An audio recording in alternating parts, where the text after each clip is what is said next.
Yes, hello viewers, আসসালামু আলাইকুম। কেমন আছেন আপনারা? সবাই আশা করি সবাই ভালো সুস্থ আছেন। তো আমি তো মোটামুটি ভালো সুস্থ আছি। মোটামুটি আছি। ওইটা জ্বর চলতেছে, তো এইজন্য বললাম মোটামুটি ভালো আছি। বিষয়টা ভালো। তো আজকে হরর স্টোরি আসবে। যদি দেখতে চান প্লিজ সাবস্ক্রাইব করে ভিডিওটি লাইক দিন।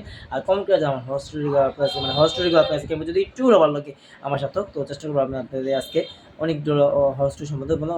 অনেকেই পাঠাইছে, ঠিক আছে? তো সিলেক্ট করে রাখছি। কে কি যে পাঠাইছে আমি অবশ্যই কমেন্টে জানাই দিব, এবং মানে কমেন্টে জানাই দেব। আর ফেসবুকে গ্রুপে জানাই দিব কে কে পাঠাইছে, সেটাও জানাই দিব, ঠিক আছে? আপনারা যদি আমার ফেসবুক মোহাম্মদ সাজিদ ব্লগস 2 নামে একটা ফেসবুক মানে ফেসবুক পেজ আছে, তো পেজ আছে, ফেসবুক প্রোফাইল আছে। আর ফেসবুক প্রোফাইল একটা পেজ একটা, ঠিক আছে? যা জাগিয়ে বলি ফেসবুক একটা প্রোফাইল, যাই হোক কত পেজের লাভ নাই, আমি যেটা বলতেছিলাম আর কি। তো ওইটাতে আপনারা যেটা দেখতে পারেন যে কে কে সিলেক্ট হয়েছে, হ্যাঁ?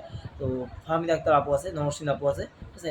এর নাম দুইটা বলে দেন। আর অনেকে আছে, ফাহমিন ইয়ামিন ভাই আছে, তারপরে ইমন ভাই আছে, রিটন ভাই আছে, তারপরে লাবু মন্ডল ভাইও আছে। তো তিনিও পাঠিয়েছে, অনেকেই ঘটনা পাঠিয়েছে। তো যা দেখতে চান অবশ্যই সাবস্ক্রাইব করে, যদি আমার এই হরস্টোরিকে আপনারা যদি একটু ভালো লাগে, আবার বলতে প্লিজ সাবস্ক্রাইব করে, সাবস্ক্রাইব করলে কিন্তু পয়সা লাগে, তো প্লিজ হ্যাঁ সাবস্ক্রাইব রাখেন। আজকে হরস্টোরি আসবে ইনশাল্লাহ। তো দেখা হবে।